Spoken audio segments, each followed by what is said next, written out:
the first chapter, verse 18. The state of asampragyanta is samadhi or enlightenment that is accompanied by the perfect knowingness about one's true identity and free from any sense of duality. Yet it carries purva samskar or impressions from the past which can be overcome or eliminated by consistent, that is, repetitive and intensive effort with a determination to overcome them. The verse 17, we are discussing another state of enlightenment. So when we say enlightenment, it is not just simple enlightenment, but there are stages. So in the last verse, we are discussing a state of enlightenment where duality still persists. You are still there, and whatever you call God or supreme energy or whatever, there are still two entities. There is still separation. And most of the time, this is what we refer to as enlightenment. We are still channeling, we have messages from wherever, and we feel energy, we feel this, we feel that. That is a lesser enlightenment.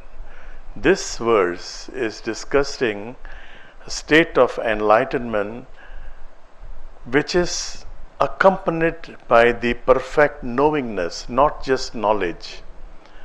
Knowledge means we gather knowledge from different sources. But knowingness is something that is based on your personal experience. It is not that you have studied some books, you have been taking some sessions, and then you get enlightenment. No, that is the first stage through knowledge. This is through knowingness. You have experienced it.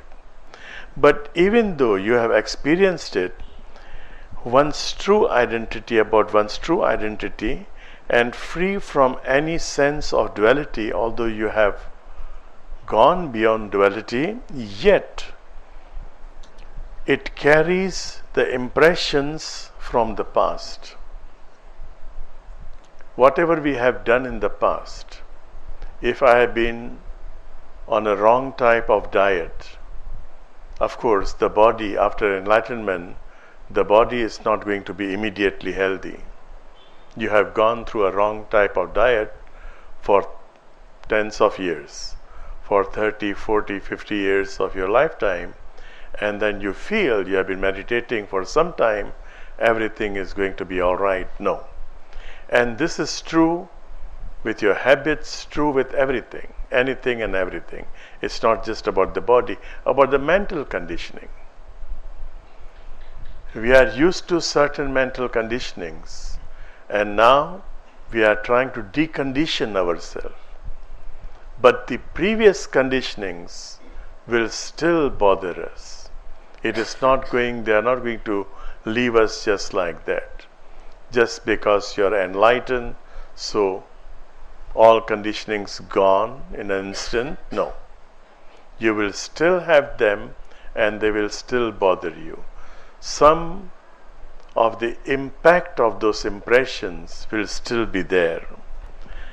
But that also, Patanjali says, can be overcome or eliminated by consistent, that is, repetitive and intensive effort with a determination to overcome them. Abhyas, he is still again using the same word abhyas which we discussed a couple of weeks back ago. Abhyas is repetitive and intensive. You keep your practice, you go on practicing. If you are meditating, you go on meditating. Now, what is the problem with us? Why our meditation is not working? Because we keep digging one place, another place.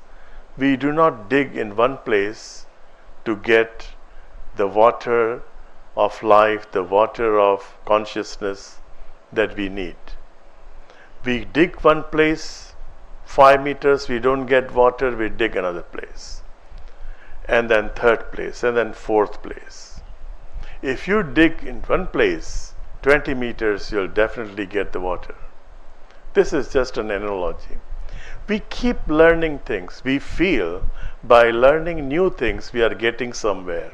No, we are entertaining the mind.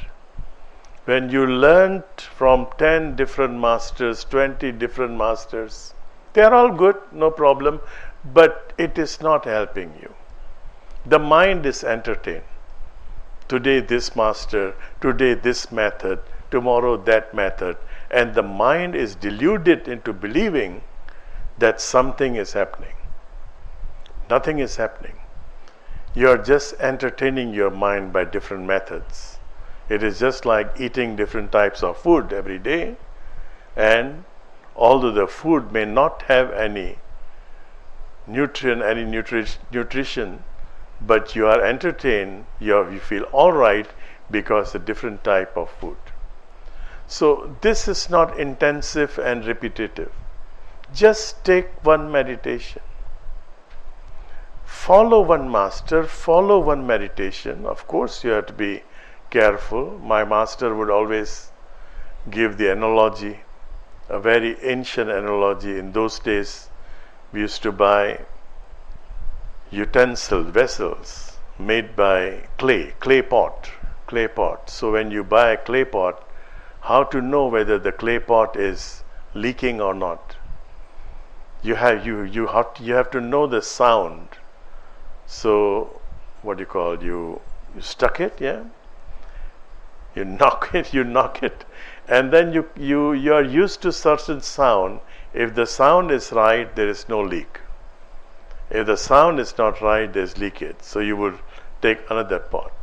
Similarly, before you commit yourself to one method, to one teacher, one master, find out first if the master is leaking. If the master is leaking, then he is not doing any good to you. He is not helping you. He needs help. So you have to be sure first whether the master is really a master. Otherwise, there is no point. And so, after you get a certain method, don't keep changing. A lot of people, they come to me and they ask me for mantra. But I know that all these people who come, most of them, they'll go to another place, they go to another master, they'll ask for another mantra. Now mantra is what? Mantra is manas yantra, a tool to overcome the afflictions, the modifications of the mind. A mantra is like a knife. You want to cut something, one knife is enough. You don't need 10 different knives to cut a small fruit. One knife is enough. But we look at different types of knives, we get attracted. This shape is better than that one. And we forget to check the knife whether it is sharp or it is blunt. Use any one knife. If it is sharp, it is going to help you. So mantra is manas yantra, is a tool to overcome the modifications of the mind, to transcend the mind at one stage. A mantra, any mantra that a master gives you, if he is a real master, she is a master, he can be she, then she knows what type of mantra you are in need of. You don't keep changing, and you are not expecting immediate result, because Patanjali is very clear. Very clear. You have been meditating for 30 years, 40 years, 50 years, 60 years in this lifetime. Look back, thousands of years you have spent living unconsciously. And now you want an immediate result. Yes, it is also possible if we are constantly practicing. We are not changing the methods. We are not changing the prescribed drug. You get a prescribed drug, one medicine, try it out, you'll get well. But we keep changing from one drug to another drug. 19.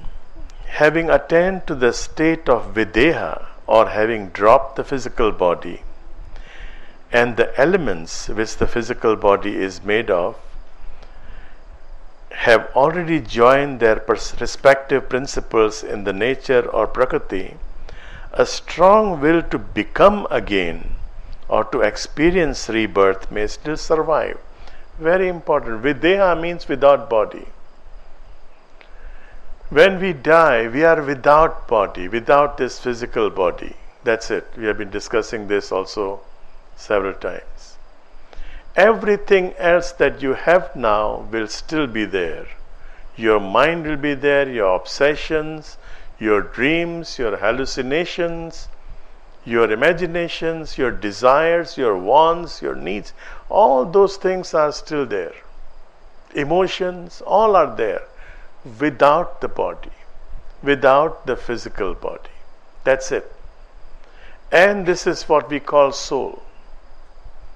What we call soul is actually mind with all its faculties, different faculties. It has faculties, different faculties.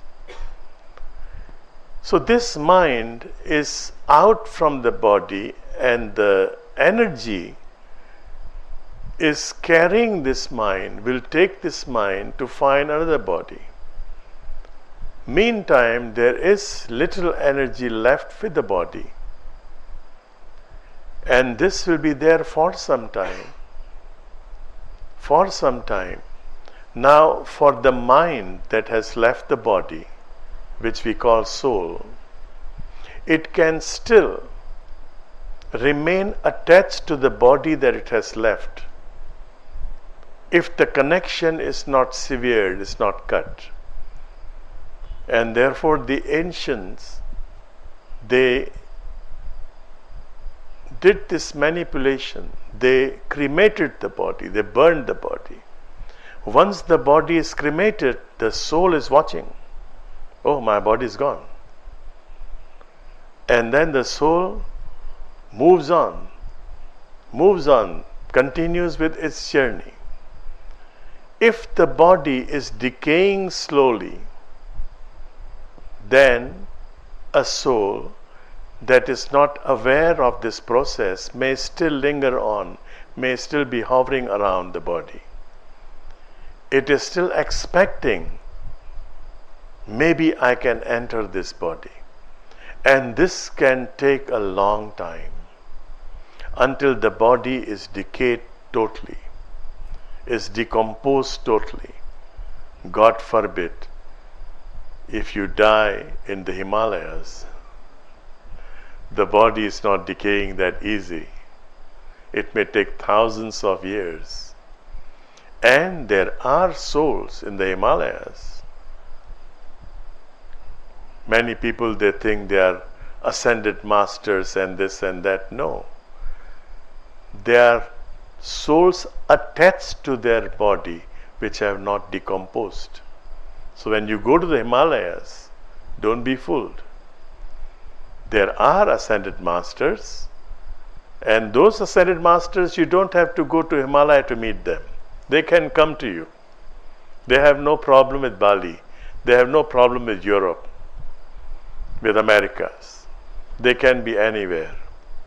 Most of the time, the souls you meet in the Himalayas, nowadays especially, are attached souls. They have not yet liberated themselves from the body that they have shed. Similarly, in our case also, even though we are without the body, we are videha, and even the body is made of the different elements, and these elements are all fragmented, goes back to the elements. There may still be a strong will to become again, and that strong will is caused by attachment to certain conditions, to certain people. If you are attached to someone, you are attached to your family, to your friend, to your beloved, to anybody. The soul is in hurry to be born again and to meet the same people, meet the same conditions. So even though you are enlightened already, some attachment may still be there, and that brings us back to this same season, same world, same planet, same season of the show. We are not moving on to another season.